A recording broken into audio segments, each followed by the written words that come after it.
Hello friends, स्वागत है आपका आपके अपने चैनल पर। तो फ्रेंड्स, आज हम इस वीडियो में मैथ पेडागोजी के महत्वपूर्ण टॉपिक को बिल्कुल फास्ट समझेंगे। जिनको मैथ नहीं भी आती होगी वो भी आज समझ जाएंगे कि हाँ, गणित की प्रकृति, संख्याओं के प्रकार तथा गणित के उद्देश्य जिनसे कि क्वेश्चन भर भर के सीटेट में पूछा जाता है। तो आज हम लोग उसी को सिंपल लैंग्वेज में समझेंगे कि गणित की प्रकृति क्या है, संख्याओं के कितने प्रकार होते हैं, कितने प्रकार की संख्याएँ होती है, जिनमें कि एक तो पूर्ववर्ती और उत्तरवर्ती से हमेशा क्वेश्चन आता है। हर शिफ्ट में आपको क्वेश्चन मिलेगा। तो फ्रेंड्स, इस वीडियो में हम लोग पूरा सीखेंगे कि प्रकृति की संख्याएं कितनी है, संख्याएं कितने प्रकार की होती हैं, प्रकृति संख्या को समझेंगे, पूर्ण संख्याएं समझेंगे। उत्तरवर्ती और पूर्ववर्ती से तो हमेशा क्वेश्चन बनता है और हर शिफ्ट में पूछता है। तो चलिए बिना देरी किए हम लोग इन तीनों टॉपिकों को समझते हैं इजी लैंग्वेज में, ट्रिक के साथ। तो देखिए फ्रेंड्स, गणित की प्रकृति कैसी होती है, यथार्थ होती है, अमूर्त होती है, इन्हीं सभी को हम लोग समझते हैं। पहला पॉइंट है कि गणित विज्ञान की क्रमबद्ध, संगठित तथा यथार्थ शाखा है। अगर पूछ ले कि गणित मतलब विज्ञान की कैसी शाखा है, उसमें ऑप्शंस दे देगा क्रमबद्ध, संगठित, यथार्थ। तो ये सारे पॉइंट याद होने चाहिए, जिससे कि एक भी क्वेश्चन या एक भी पॉइंट अगर छूट जाता है तो हमारा एक नंबर कट जाता है। तो इसलिए सारे पॉइंट को याद करना बहुत ज़रूरी है। दूसरा पॉइंट है गणित विज्ञान का अमूर्त रूप है। गणित विज्ञान का कौन सा रूप है? तो अमूर्त रूप है।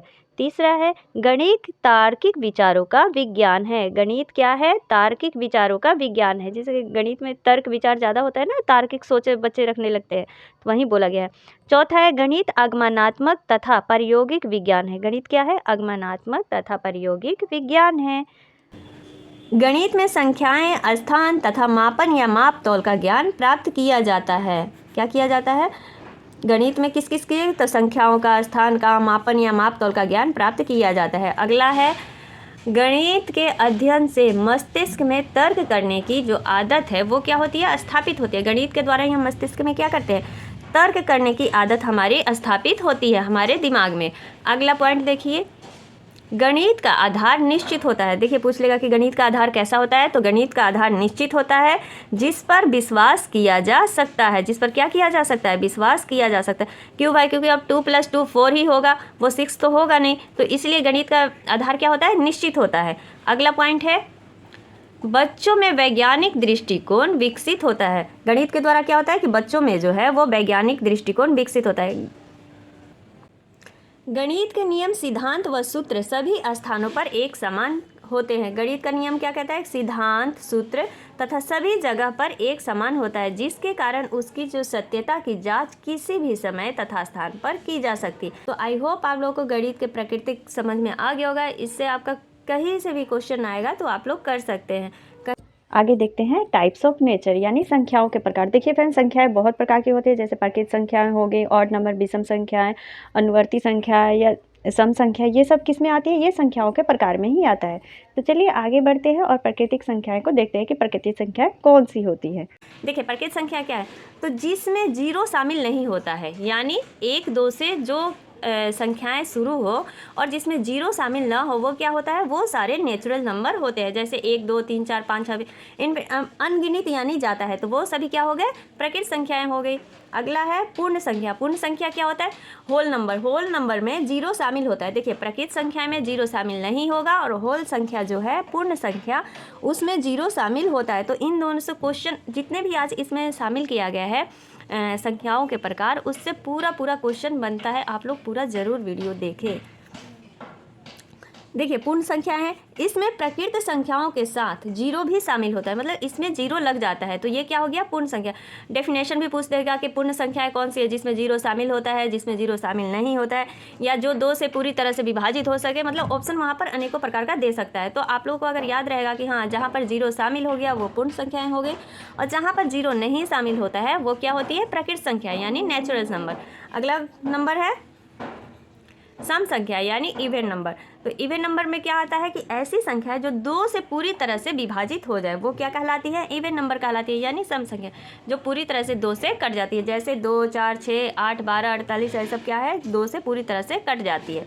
अगला है विषम संख्या, ऑड नंबर। ऑड नंबर क्या है? तो ऐसी संख्याएं जो 2 से पूरी तरह से विभाजित नहीं होती है। मतलब ऑड संख्या क्या है? या तो अपने आप से विभाजित होती है या फिर 1 से विभाजित होती है, तो वो सब क्या कहलाती है? विषम संख्याएं कहलाती है। तो आई होप आप लोगों को ये सारे समझ में आ गया होगा। आगे देखते हैं जिनसे कि प्रश्न देखिए फ्रेंड्स, सीटेट के एग्जाम में इससे सबसे अधिक प्रश्न पूछा जाता है, उत्तरवर्ती और पूर्ववर्ती।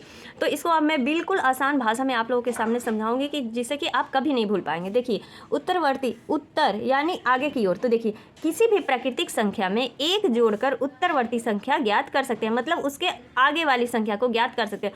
उत्तर, उत्तर कहाँ? नीचे हम लोग आगे ही ना उतरेंगे भाई, चढ़ेंगे तो ऊपर, लेकिन उतरेंगे कहाँ? नीचे। जैसे 1 के बाद हम लोग कहाँ जाएंगे?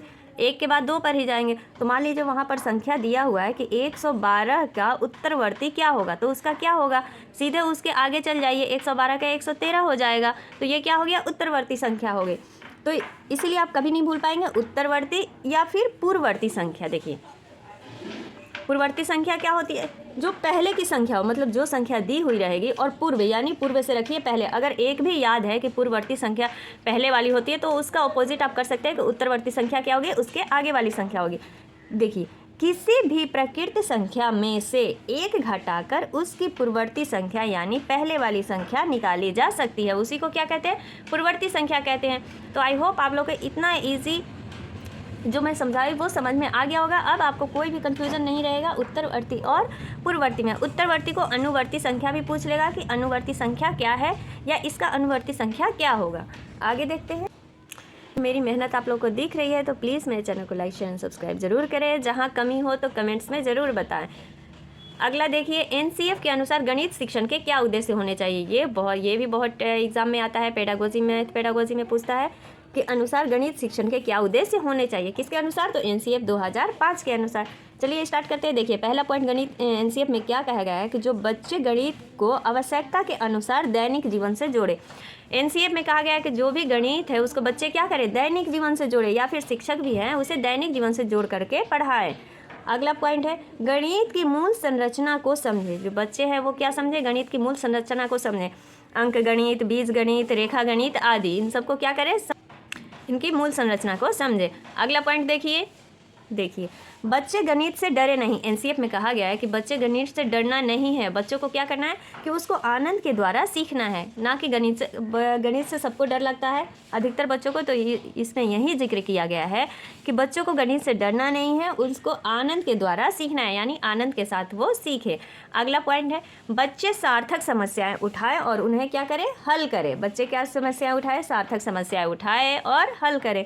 अगला पॉइंट है, गणित में की शिक्षा से बच्चों में तर्क करने, सोचने की, समस्या समाधान तथा अमूर्त चिंतन की क्षमता का विकास होता है। ये VVI इंपॉर्टेंट क्वेश्चन है, वेरी वेरी इंपॉर्टेंट क्वेश्चन, कि गणित शिक्षा से बच्चों में क्या विकास होता है? तो तर्क करने की, सोचने की, समस्या का समाधान करने की तथा अमूर्त चिंतन की क्षमता का विकास होता है। आगे अगला है, एनसीएफ 2005 में गणित ऐसी पाठ्यचर्या की मांग करता है जो महत्वाकांक्षी, सुसंगत और महत्वपूर्ण गणित सिखा सके।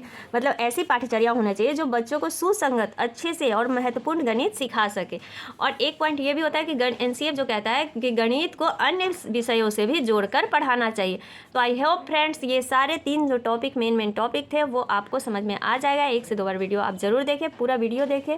तो वीडियो देखने के लिए थैंक यू आप सभी का।